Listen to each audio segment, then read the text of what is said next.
அப்படியா? என்ன சாப்பிட்ட மத்தியானம்?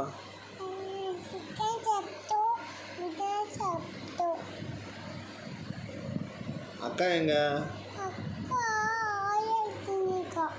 அக்கா பேர் என்ன? அப்பா பேர்? அம்மா பேர்?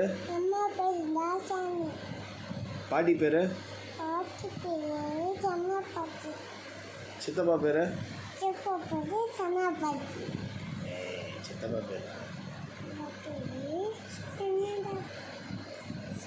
சித்தப்பா பேர்னா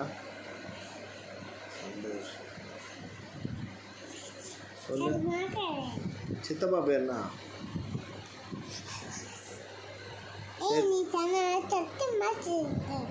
சரி. அப்பா சித்தப்பா பேர் என்ன? அப்படியா? சித்தி பேர்? இன்னொரு சித்தி பேர்? இன்னொரு சித்தி பேர்? ஆ சொல்லு சொல்லு. ஏன் பொறுமையாக சொல்கிற? அடிப்பாங்களா? சொல்லு. இன்னொரு சித்தி பேர்னா? தெரியாதா?